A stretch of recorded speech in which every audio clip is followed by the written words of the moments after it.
Dr. Marlon Rollins. Happy New Year to you. How are you? I'm doing great. Happy New Year to you, brother. Ready to I, start the year off right with you. yeah, I'm looking forward to it. The intentionality. I know that people say, New Year, new me, and they're pushing and doing stuff. Maybe it's just me. Maybe it's just my optimism, but I, be, I I'm believing people. Like Right. I am Okay. believing that they are. Of course, you're gonna have your, but we're not talking about that right now. Right. I am believing that people have taken in enough information and enough data, and they're working, and more like they'll catch you up on the post game interview than the Mhm. pregame. Mhm. Like they are really moving and connecting with you, seeing who you are, just pulling from your energy, pulling from the way you move. I say to myself, I said, this is a very, very intentional guy. Like we're going to jump into all the professionalism and things like that. And I wanted to create a space where people could talk about who they are, what they're doing, how they're doing it, why it matters, and get these conversations out there. Get these Mhm. conversations out there. And as we were chatting offline and I was sharing, there we could talk to the who's who. Like people are very easy to reach these days. And if you got a little something you can get to, I'm like, that's cool. It's not that I don't want to talk to only the famous and popular people, but I want to talk to the best people.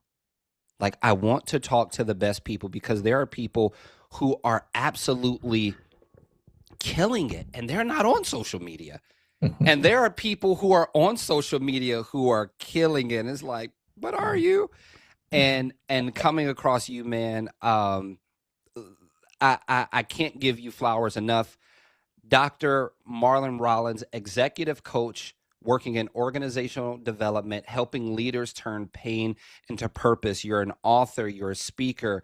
You have businesses. I mean, mind transformed business. All these things that you have, and to be able to sit here in front of you and unpack some of this stuff is an honor. It's a privilege. Before we jump into the questions, talking to the best people on the Deaf Talks podcast, is there anything you want to say to the people just to open up, just a hello, anything? Is there anything you want to share? I'm blessed just to be counted among the best, and I'm going to say famous and popular and all of that. Yeah. And it really is, a higher calling, a divine calling for purpose. And I feel that this is the season. So, really, what I want to say to the people, this conversation is about those folks who are ready to enter into this new year with not just boundaries, because I think boundaries really limit us, Okay. but I want people to understand their threshold. And so, this is a three-dimensional way to understand what kind of environment you need to create Mm, not just to realize your potential, right? Because we always talk like, I want to get to my highest potential, but actually able to execute and deliver on that. It's a transformational thing. sure. And these things are stuff that you've talked about as well. So I admire your work. So much love for you for creating this space, creating the I conversation. appreciate it. Thank you for seeing me, in this space as well. So I think it's important to understand like how do we make that conversion into becoming, Mm, right? And it's not about a destination, it is about the process. So how to lean into that process to make that transformation every single day, right? Not just at the new year, but understanding mm, what your capacity is and what you need around you to really grow into what's your given gift, your God-given calling, your yeah. purpose, the reason that you're here. How do you grow and not shrink? And how do you operate within the systems that you're around, right? Without kind of being deceived. And so my goal is not from just the individual level, but also from the organizational to help how systems and individual systems maximize how they work together and how do you work within yourself, Yeah. right? To really make the impact that's been put in your hands because all of us have a unique opportunity to live into something higher. So that's my space. And so that's the conversation we'll have today. So we can get deep into it as much as you want, but I'm here to help people get to the other side of it. That's the idea. I'm all like I'm Mhm. already just like I honestly have to calm myself down. Like just walking and traipsing through that neck of the woods, man, it gets Mhm. really intentional. And you touched on something, and I really don't want to let it go. We have our questions, we'll get into them. But you talked about just that surrounding and that Yeah. ecosystem of decision making. Oh, well, I'll wait till the first of the year and I'll do these things. Is there something that you're seeing in that space, in this world of decision making with people? Is there something that you commonly see, I guess is my question, more than anything when it comes to that conversion that you were talking about? What's happening and what's not happening? Well, I think one of the things that I think is the barrier is our own mindset around fear, right? So we're afraid, we become fear driven. So which causes us to retreat into what I call like your minimum potential, right? So Mm, if I'm afraid of the environment, I'm afraid of making a mistake, I'm afraid it's not going to work out, then we're more likely to be more cautious, we're hyper vigilant, mm. right? So it's we get in our own way because of the way that we're moving through the world. And so creating that shift, that's what I see as a major barrier is simply being afraid. And we combined enough evidence, right, to prevent us and stop us, Ooh, right? hold on, Yeah. hold Mhm. on, because you're not about to place that right there and then keep moving forward and go. No, no, no. So I don't want to put these words in your mouth, but you said we're able to. My questions may be no good here today. My That's what questions, you but can do. you said you didn't say take. You said we Hmm. combined enough evidence. Hmm. I pray that I make it through this podcast. I pray because this type of mental and emotional surgery that you're doing right now, the way that you are opening this up, man, I might have to upgrade my questions. Okay. Right. You said we Hmm. combine evidence. Hmm. Is this what is the phrase?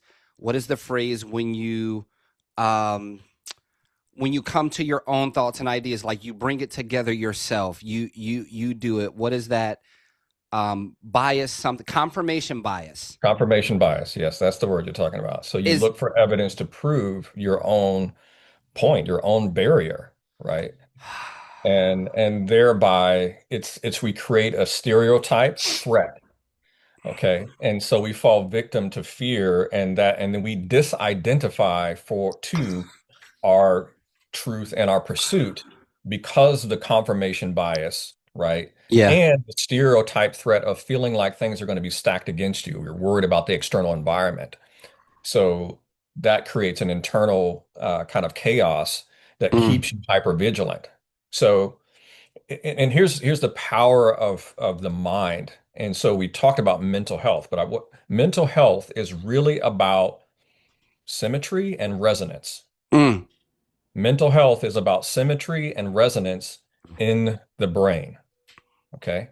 So now that we're talking more openly about the mental health and what it means to be mentally True. well, and understanding that the brain is integrated into everything that we do, how we experience the world, we have to understand that our brain operates on the principles of a lot of physics Mm, and laws of conservation of energy. mm-hmm. Okay, so one of so confirmation bias. So let me kind of from a physics standpoint, there's a quote from Albert Einstein that says, when you begin to see things differently, you see things differently. Screw my questions. Whatever. Okay. Maybe we'll So, get to them. I don't know. okay, Go you ahead, you Doc. got that. You got that, right? Yeah, yeah, yeah. A So hundred percent. when you look at things differently, when you look at the mind differently, when you look at your situation differently, when you look at it from a different vantage point, it changes. And so we need to understand that our thoughts, okay, are the most powerful thing that we have. Talk about it. Okay.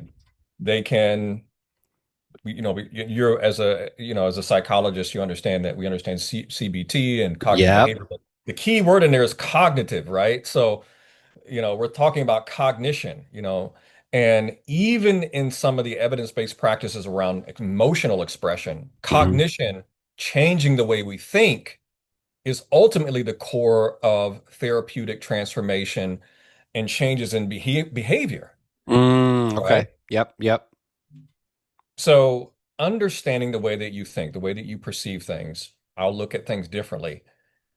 You can become your own deceiver. And right. And we're all obviously fed a lot of misinformation about who we are, how to become.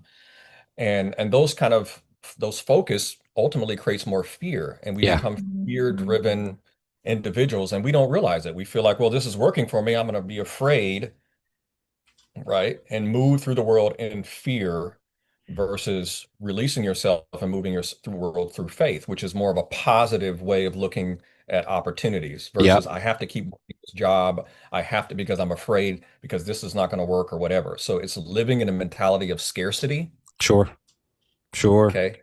And it keeps us really limited in our potential. And quite frankly, it's exhausting Yeah, and it creates a substantial amount of fatigue. yeah. Okay. And then our energy ultimately gets depleted, Hmm. right? Because we're constantly fear-driven, hypervigilant. The confirmation bias keeps us locked into a corner, Yeah. right? And we start to isolate instead of being able, and we're not living to the fullness of life and living into our purpose. So, anyways, that's kind of a more of a general statement, but those are some of the principles of how I look at growth and what's happening in the mind and our ability to adapt to our environment, actually use it and leverage it to our advantage, Yes. right, to create change in our immediate environment, whatever local level, community level, to create, greater change Hmm. based on passions that we have. Because we have to continue to exist in these environments, but our perception can be changed. I absolutely love it. One thing that really stuck out to me, uh, in what it is you were speaking and sharing are are these environments, are these Mhm. worlds that we're creating around ourselves, things that might not even be real, things that might not even be there.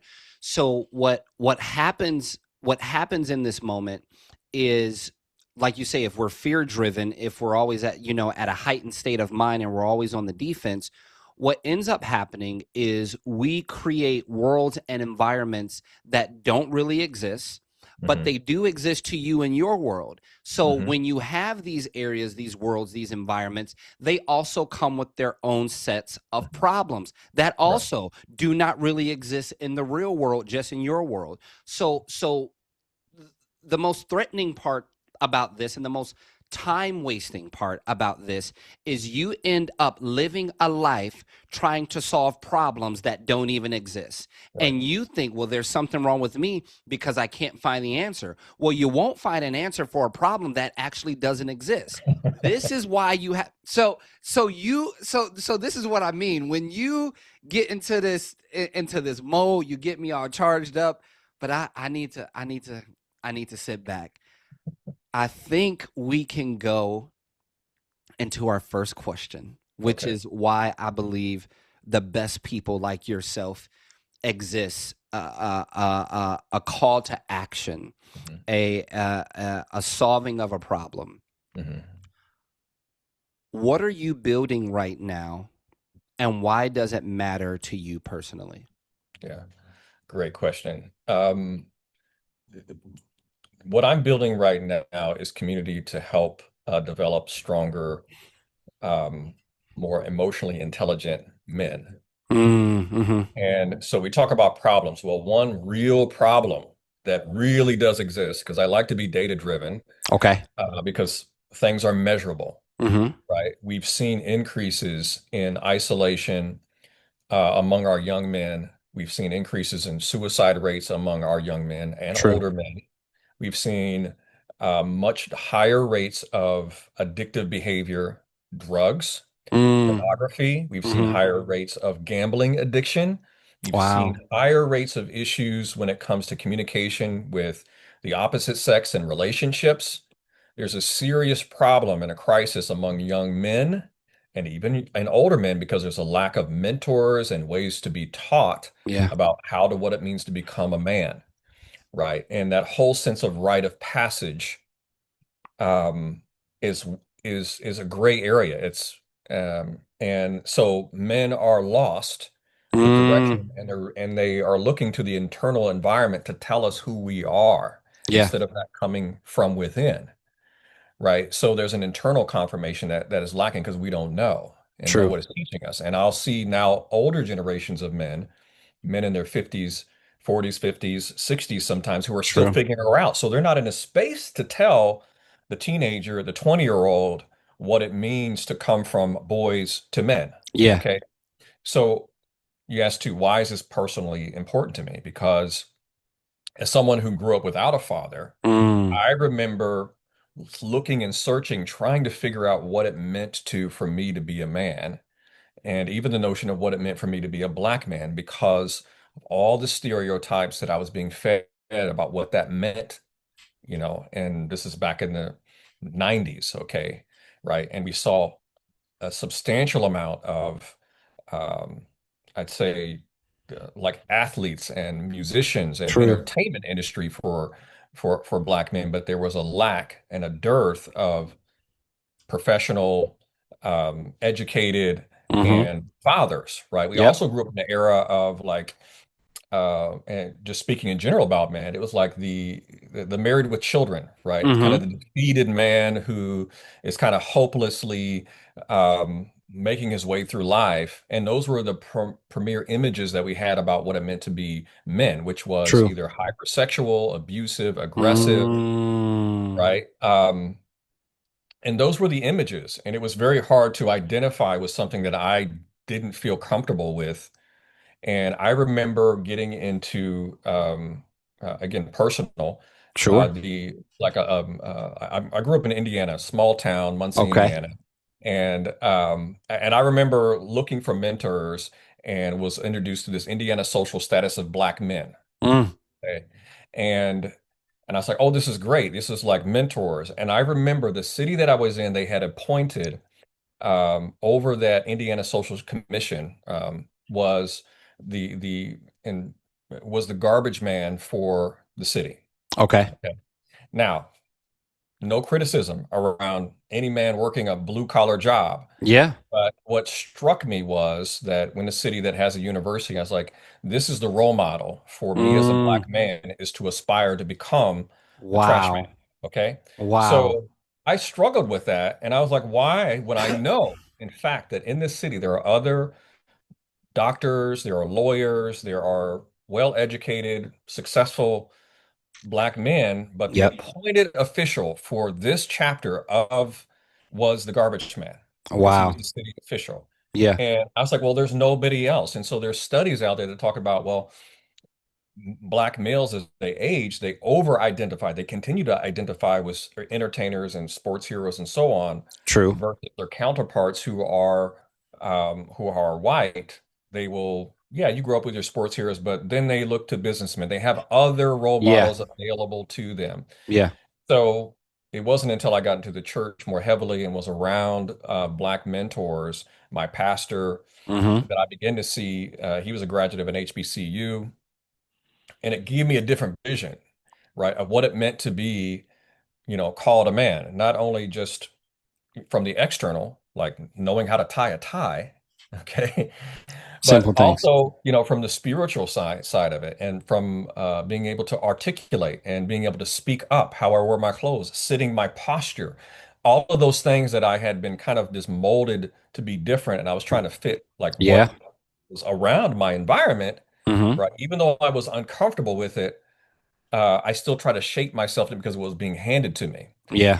And I would say that's magnified for this younger generation, where you So see all much. kinds of images of what it means to be a man, and it's so much more confusing. And I'll say that for any man, because I'm seeing it with all the clients that I'm working with, that you're having uh, you know, this crisis, For sure. about your identity.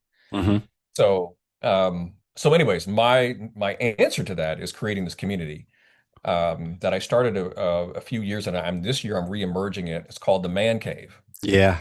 because we start having these conversations about men publicly, but there's no private space for men to really show up and be vulnerable without what we think is the criticism of people Mm-hmm. around us. Like, don't be vulnerable, Mm-hmm. right?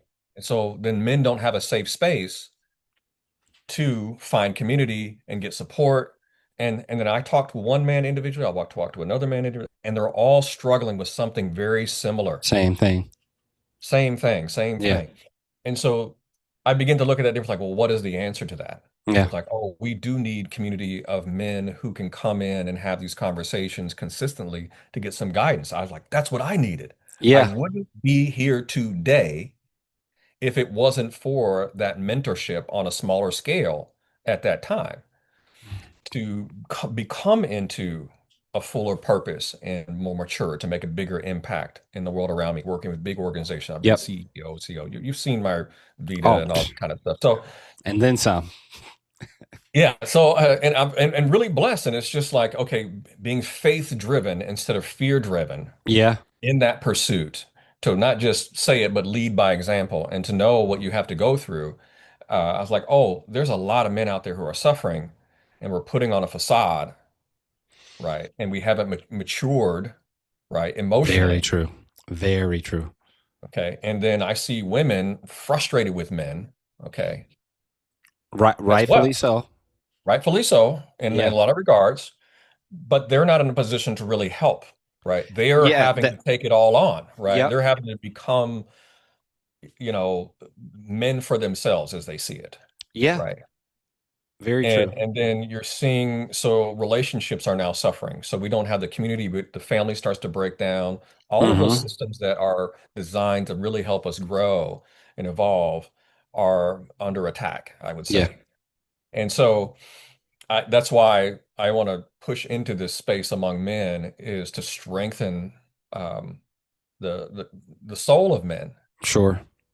through understanding what vulnerability really looks like, so that you can emerge from, if you will, the man cave, Yeah. and with a clearer vision, right? And a place where you, yeah, you can rest, right? So you can 100%. come back and reemerge. So that's what I'm looking to. That's what I'm passionate about right now in this season. I absolutely love it. You said one thing, and you said it a few times, and that's how I knew it was an anchor. That's how I knew it was a pillar in the foundation of what this is that you've built and that you continue to build. And it's that word environment, it's that word Hmm. atmosphere. Hmm. And a lot of times when speaking to people, it is, well, how do I get out of this? Well, what is the, what's the answer, what's the resolution to this? A lot of times it's taking that same power and decision making that you had to get into that situation, to just point that power and that energy in a new direction and get out of that. Whether we hear it a lot, imposter syndrome, ruminating thoughts. Well, Hmm. no, Yep. there Hmm. there there was something that took place. Hmm. It made you feel a certain type of way. You made a decision. You sent information to your central nervous system, your internal psyche, and you had a choice. Do we make this a Wi-Fi? If I'm around it, I'm connected and I can disconnect from it, or do I hardwire this thing in and make Hmm. it a dominant neural pathway? Now it's the way that I see life, and this is the way that things are. And what you spoke to was what I absolutely love and appreciate is, do we have the environment to cultivate these minds, these hearts, these things? Right. Because our upbringing, we didn't just wake up and we were away. Right. We were groomed this way. We were trained Right. this way. We learned how to be fearful. We Yeah. learned how to Yep. not set boundaries. We learned how to Yep. not desire more. We learned that. Well, you take that same energy, and here's the thing. This is why I never really accept the fact that, Doc, I can't do that. That's too hard. So you mean to tell me that the decision you made to get here wasn't a hard one? And not only did you make that hard decision, you made that hard decision consistently. So Hmm. now I know you have the strength and ability to not only make decisions, but make hard decisions and make them consistently, because look at where you are. So Right. this time we're just going to get something out of it. This Hmm. time it's just going to go to where it needs to go, which I think is a great segue into question number two. What decisions or shifts had the biggest impact on getting you to where you are today? Oh, I think getting comfortable with embracing the process of failing. Mm, Okay. talk about it. And so what I begin to understand and see spiritually, emotionally, relationally, and physically, growth only happens in adversity, okay, and through what we would call a failure. And we struggle so much with our sense of self that we don't want to appear vulnerable or if we're not capable. Yeah. So we avoid things that we think we're going to fail at. Like if Mm. I'm going to speak a new language, I don't want to sound like an idiot, so I just won't do it. If I'm trying Yeah. to pick up a new hobby to learn how to, I don't know, rollerblade or ice skate, I don't, it's uncomfortable, but the only way that I can actually learn that skill is actually getting comfortable with the idea of failing, Yeah. right? And so that prevents us from doing a lot, right? We retreat because we don't want to be seen Yeah. as learning. Yeah. And so if you can understand the resilience that comes with being reborn, as you take on a new venture, Come on. right? The failure is actually an indicator that you're growing. Like if I'm going to the gym, I will never get stronger if I only lift to what makes me feel comfortable. I have to fail, right? The physical design of the body requires you to fail in order to grow muscle tissue and strength. Mm. Okay. That it doesn't work any other way. No other way. Okay.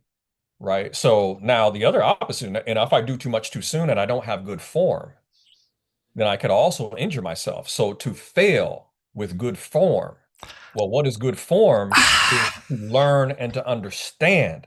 So not just about doing reckless things, it's Oh about my being God. intentionally driven, purposeful, courageous enough to do it, and putting one's ego aside in the process because you will get better. Like there's not one time. Remember how motivated you were to drive a car when you were younger? Oh man, what? Yes.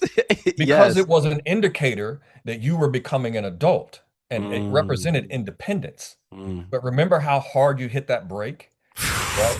No And you, grace. No, right? no grace, no ease. No grace, no ease, Full right? Flintstone You wanted stop. to do this thing because of what it represented. It was like a rite of passage to drive a car. And so, but in order to do it, you had to fail, right? And you had to fail with good form, meaning let's do it safely. Let's not go, I'm going to learn how to drive. I'm going to go get on the 405, Yeah. right? It's no, you get in the empty parking lot, right? Yeah. A big one. A big empty parking lot that feels safe, that is a container Light for you poles to far practice enough away. all of the things. So, but it's in that failing and learning and feeling how and now what do? You drive. You could drive and not even think about where you're going and get Just there. muscle memory. Just Yeah. And so, and it's brain over the muscle. It's backwards this way. Right. mm, So I don't even have to think about it because I'm confident in and I'm comfortable with it. I can drive, same thing now, driving a stick. That's a new form. It's a yeah. different level. And guess what? It's failing, no, but it's a technical thing. But if you're nervous and anxious, fear driven, then you're going to be more impaired through the momentum of your body. And so, and the same thing when you're trying to drive your next vision, Dr. Frazier, Hmm. right? You want to make sure that you go forward with faith, right? But also with knowledge and wisdom. You learn about the driving of the vehicle, you know the ins and out. You kind of sit in the car, you let it turn on, you kind of Yeah. feel, you get Feel it. You comfortably feel it. relaxed. Yes. And then you begin to move, right, more confidently. Oh, yeah, you can mess up a little bit. Okay, that's good. Well, just you correct until you start getting back into that flow. Yeah. So it's this oscillation of being intentionally setting up discomfort, Hmm. right? Being able to move back into more symmetry, right? Instead of just being reactive, letting things happen to you, you Yeah. begin to be the driver of your vehicle, right? And you find mastery in that, right? And you're more effective, right? And you're safe, right? And now you can see vision clearly, you can move more clearly, you can move, you can speed up, you can slow down, all of those kind of things. Right. And now you have this ability to have mastery and you can drive very fast, you're technical or Yep. whatever, because your Yep. brain works really well. Flex a So little bit. You can eat. Yeah. Yeah. Yeah. The thing So, for sure. anyways, I'm saying a lot, but I want to give you an analogy about how that No, you're applies saying the enough. Yeah. notion of getting failing with good form, right, and for the intention of growth, right, over time. And so, what I see is a tremendous amount of avoidance among, and I'll say men in particular. Mm. There's avoidance and there's fear, which comes across as aggression, right? and there's poor mastery in our Sure. relationships, poor mastery on our jobs, poor mastery in our fatherhood, poor mastery in our husbandry, if you will. Mm-hmm. Mm-hmm. Mm-hmm. So, but failing in good form and having community and knowing that you're safe, others speaking into you and giving you guidance and, you know, um, so that's kind of like we have to create those kind of communities that were also not designed to grow in isolation. Just like I can't have this conversation without you sitting on the other end of that mic and asking it and listening and giving me Sure. feedback, right? So, but finding the right vibration, finding the right persons who are with you to help elevate, to move where you want to go, Mm-hmm. right? So that's where I mean, like creating the right thresholds. Like, what do I need right now at this stage as I'm getting in this new vehicle? I there's so many things. There's so many To be things. continued, sir. Yeah. Oh, part two already. I've said it to a few people, but part two already. Now, and I'm at a point in life of maturity. Hmm. If Hmm. I got something to say to a man, with all due respect, I gotta say it directly to your face. Now I'm gonna be honest about this. I'm gonna go off script just a little bit. Okay. All right.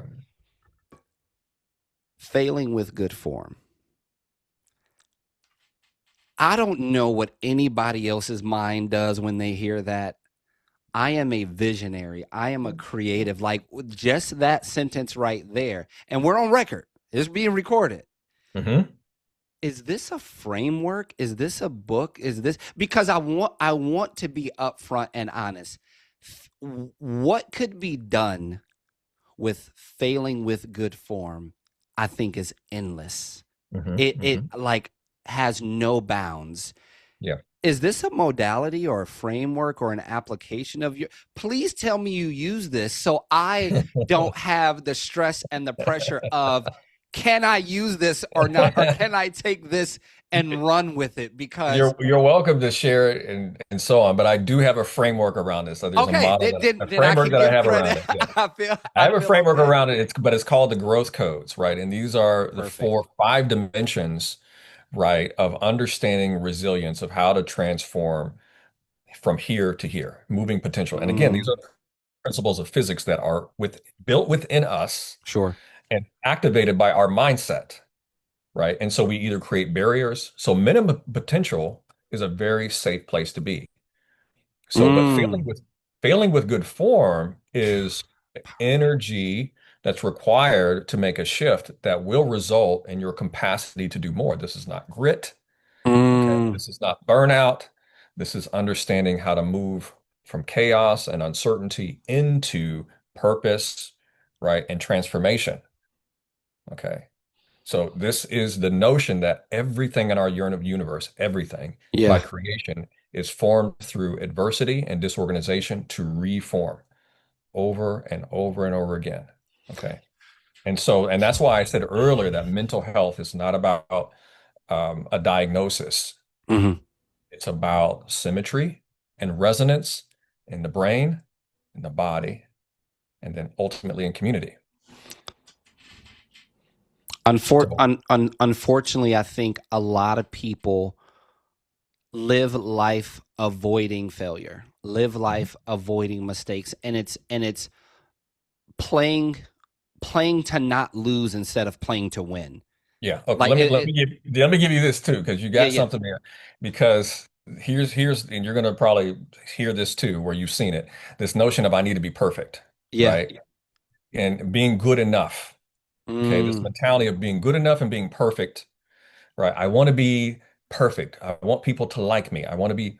Here's the problem with perfection, and this is the rule of the universe, hmm. is that imperfection and absolute perfection and absolute symmetry, there is nothing. Okay, you cease to exist. Come on. There's Okay, no with appetite. There's no there's use for no you. appetite. So exactly. So imperfection in the idea of seeking perfection, there is nothing. Okay, there is no movement.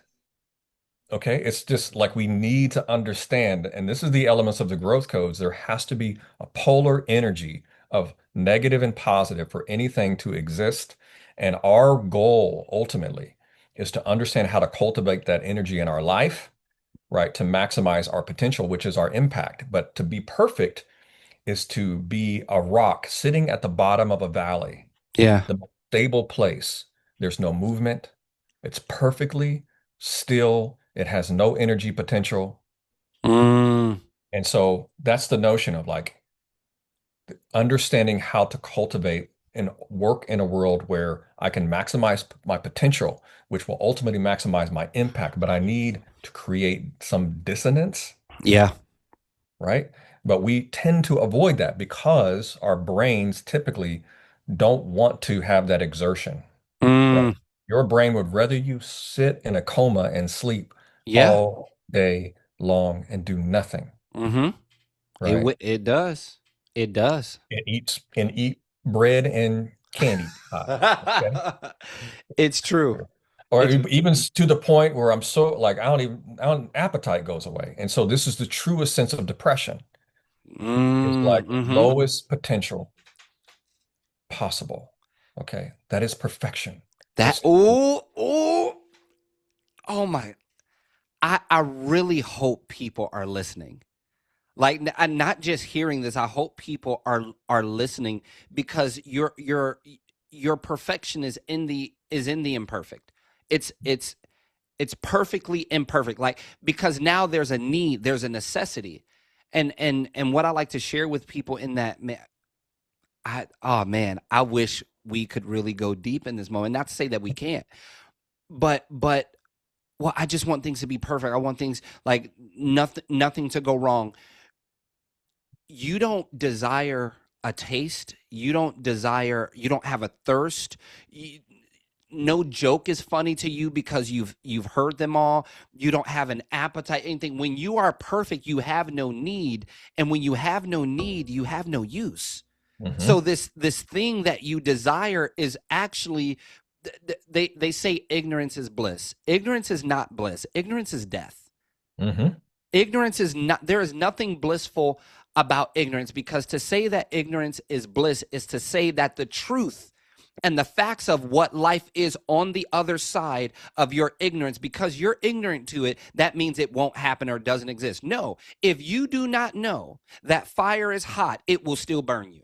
If you are still ignorant to the fact that fire is hot, when you touch it, you will have a new reality. Yeah. You like you will have new information to compute. This is how babies learn. This is how new people learn. Like, oh my gosh, what was that? Just because you didn't know it or you didn't believe it or you were unaware of it doesn't change the fact of what is. Well, Uh, no, I'll just do this. I've been there. I don't care how long you've been with this person. I don't care how much sex you've had. I don't care how long you've lived with them. When you get married, the game changes. These are oh, new titles, new definitions, new requirements.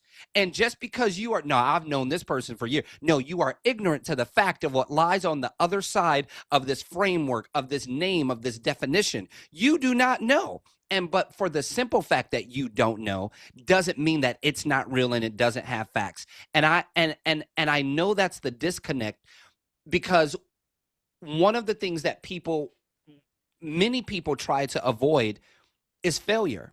And they mhm. don't try to avoid failure because of what it actually is. They avoid failure because of what it is they've drawn failure up to be in their mind. It's the Right. same reason people can't forgive people. We'll get to that. But Oof. the reason why people avoid failure is because in their mind, they actually think that if and when they, first of all, going back to your point, I knew I was gonna get you going on this one. see, because like I don't, I look, I might have to cancel Uh, the next podcast. Listen, but but the thing is, back to your point, as if this quote unquote failure is not a part of the process. If you do not fail, you have no comparison and no mhm, contrast. mhm, Very quick rabbit trail back in the 1800s when motion picture became big, but the wars were still going on and things like that. They wanted to depict a certain type of image. And the mhm, image that they wanted to depict at that time were planes flying through the sky. mhm. And they made one big mistake that they soon discovered that they had to fix, was contrast, was something that was not moving as fast, something that is not keeping up with what is going on. And they had a plane in the sky flying very, very fast. But because it had no comparison and no contrast, it looked like the plane was sitting still, Yeah. just floating in the middle of the. It wasn't until there was a backdrop. It wasn't until there was something not moving as fast, something that was stagnant to where Mhm. you could compare where you are. And a lot of Right. us want to be things and go places and create and build when you have nothing to bounce this new optimism off of. You don't Right. even have the necessary hunger because you've never tasted what it feels like to fail. Right. So Right. you'll never deliver what it is that needs to be delivered. This is not Yeah. my Okay. podcast. So you, Calm down, sir. doctor. Yeah. No, I got you. I got you. It's this, this is the truth, and that we have to change these conversations that we're having. We need an environment that's going, we need a backdrop, right? Right. We need to re-narrate, because what happens when, and this is the concern, and I actually have another client that I've got to see, that a young man that I'm helping through this, but Sure. it's the notion that, when you do fail, and this is what happens when we fail, men and women, when Yep. we fail, there's this message that we think, I'm not good enough, I'm weak, right? Mm, Something's wrong with me. No, no, no, no, no, no, no. That's not what this is about. When we think, our thoughts become the most powerful things that we have. It's like, no, you're entering into something new, true. right? So when you enter into that something new, surround yourself with good counsel, Come on. right? As you go in, be gentle, be loving to yourself. Make sure that people around you are also being gentle and loving to you as well, Hmm. and encouraging you. Be that internal message to yourself first. Come on. But if in my failure, I begin to tear my own self down, not Mm, recognizing that I'm just trying to drive a new car, right, at a new speed. Maybe I'm getting out of another car into another one, right, into a better version of one, and I'm not as skilled with it. I'm changing my environment. I need to make sure that an environment is safe, and it starts with the what's inside of my head.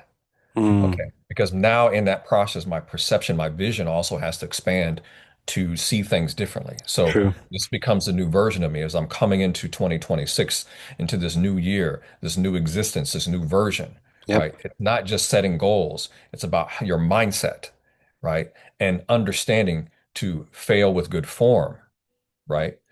And as you do that, you are growing, and Here right. you here And you so go. you're finding direction, and your plans, maybe your plans were short-sighted, but the plans are greater than what you anticipated.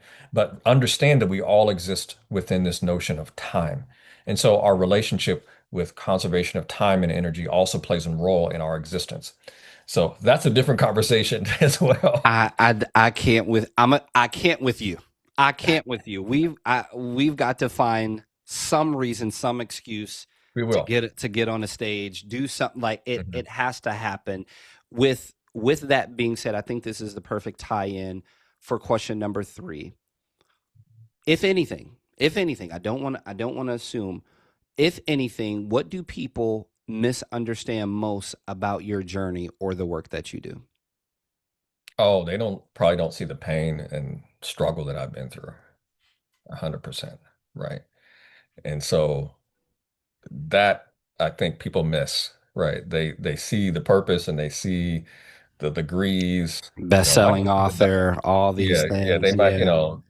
but they don't see, the little boy that uh, needed nurturing and caring and love and all those kind of things, and was hurt and lost his sister, and doesn't Mm, see that side of it. And it's important to know that, because that's still a part of the journey, and it's necessary. Like, I need him to be with me, and I mm, need to learn how to love him better, and that allows me to grow.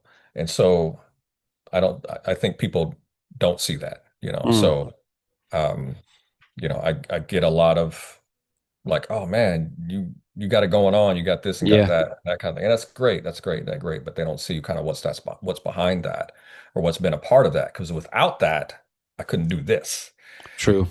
And so, That and comparison, yeah, yeah, yeah. yeah, And so, and understanding that everybody has that, and how to, like, leverage it, right? So, and what I want them to see is the Lord. I want them to see miraculous things of God yeah, that go beyond what I might be even capable of. That's what I want people to see. yeah.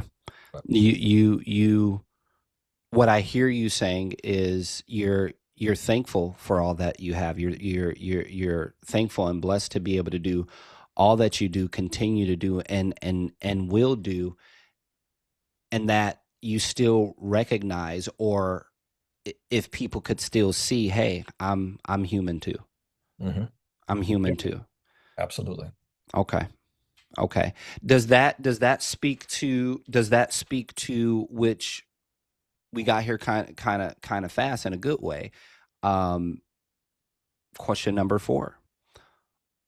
Who did you have to become for your goals, ideas, or vision to actually work? Mm, wow. Um, that's a heavy question. Um, I had to come into my purpose and being faith driven. I had to become a caretaker. I had to learn how to love myself. Mm, Okay. hmm. And so, and as soon as I was able to understand the power of loving myself, it gave me an access to love others, including my wife. Right. And so it was a shift in courage. It was a great love that was forgiving, patient, nurturing. Sure. I had to become a better lover of myself Mm, and and so that meant kindness, right? So um, that capacity, because sometimes, especially yeah. in the field of helping other people, you're always concerned about the other people, the other, right? And I realized that I had to give that more to myself so that I can give it from abundance, Hmm. right? So now I love and care from an excess. Oh, yeah. You have the room. You have the capacity Mhm.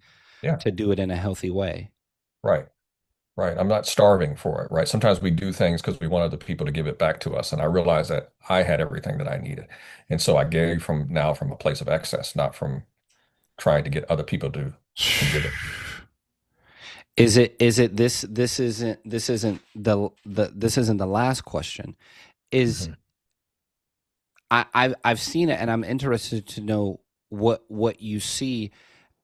Is that how our cups run dry, and or is this how we set ourselves up for failure, looking for other people to reciprocate what it is we're giving out? If we're not giving from a healthy place, if we're giving when our cup isn't as full as it needs to be to give, are are we then setting ourselves up for failure? Are we then hardwiring these unhealthy traits and habits and behaviors, you know, even deeper? You talked about doing it because you wanted somebody to do it back, or doing it, for these different reasons, versus actually having the excess, or having what it is you need to give out of that vein, to get out of that vein.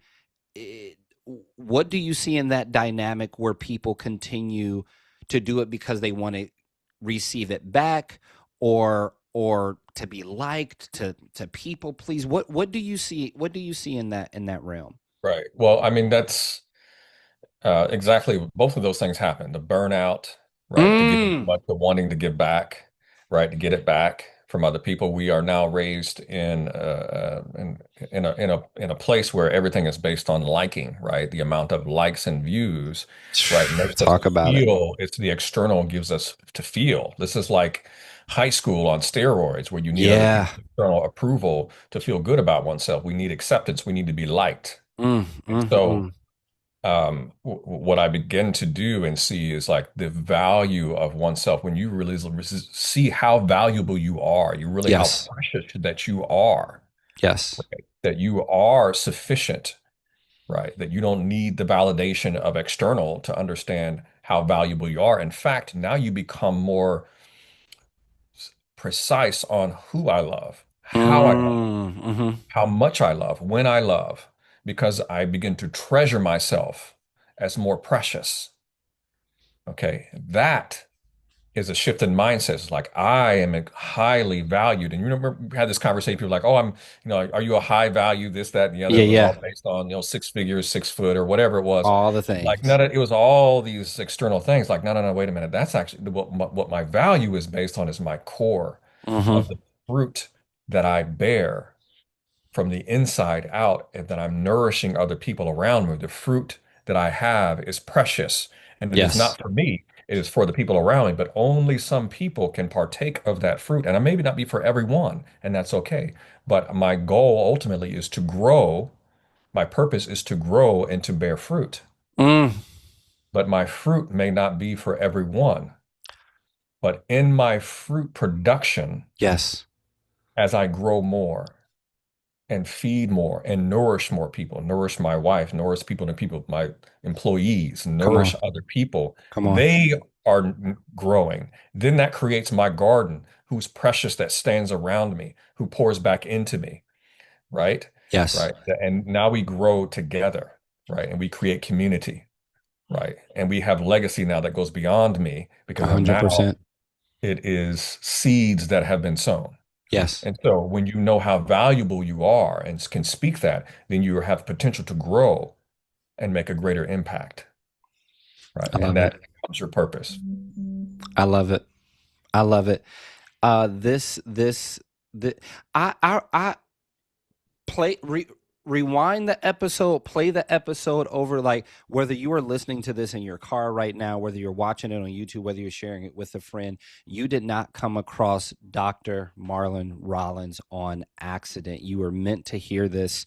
You were meant to take this in this moment, exactly where you are right now. I want the people to know that they're supposed to be hearing this, and this isn't just another coincidence or happenstance. So with this last question, it's my favorite. It is curated by yours truly. And unless you've been poking around on the YouTube channel and on the episodes, you may know, you might not know it. But uh, the question is this: if you had the attention of the entire world for 60 seconds, what would you tell them? Oh, your life has more meaning than you can imagine, right? The Don't let anyone limit your capacity, Mm, that you are unique enough to make an impact in the world around you.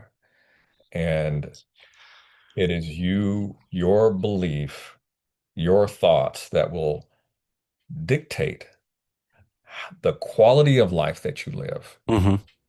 the impact that you make, and where you get to go. And so there's to be a faith-driven person, things don't have to be 100%. In fact, faith requires uncertainty to be realized. I'm done.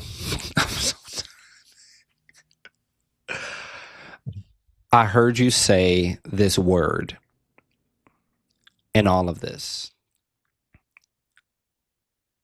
and I don't think or believe that a person, and it may sound cliche, it may sound motivational and inspirational, but cliche things sound cliche when we only talk about them and don't live them.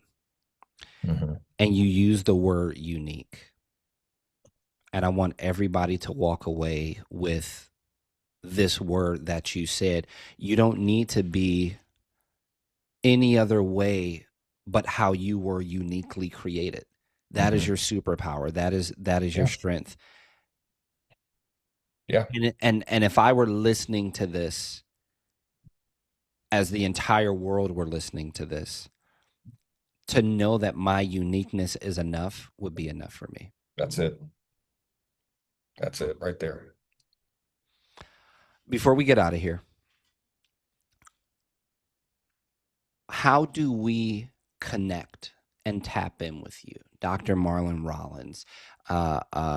Social media, a book, a community, a podcast, an event, How do we connect with you? What is the best way to get into your world and take advantage of all the health and growth that you provide? Yeah, thank you for that. And so it is about connecting. So if this resonates with you and on any level, and you want to learn more of how, and again, we don't do these things by ourselves.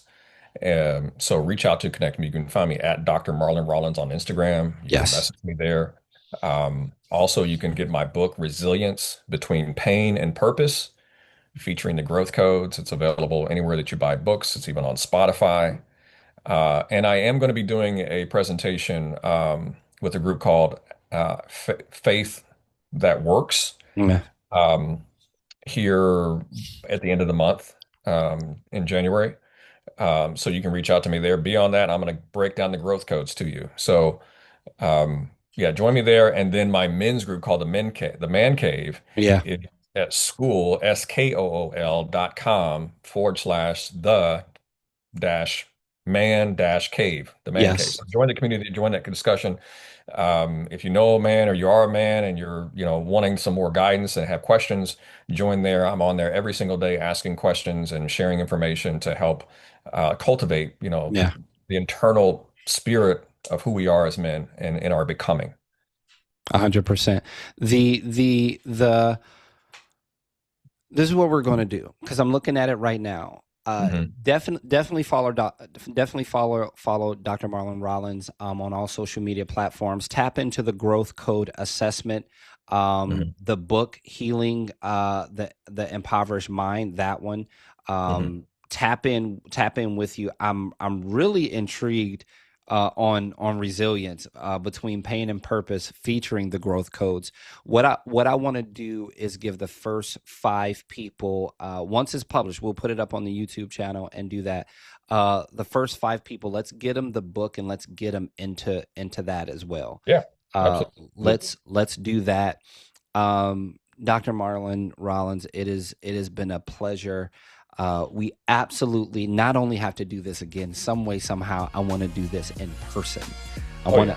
I want to do this in person. Can't thank you enough.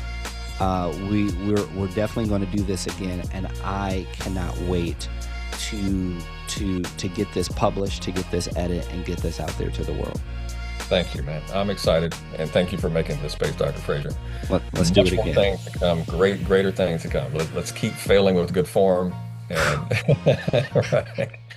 Yeah, Let's do it. Let's do let's it. do it, brother. Talk with you soon.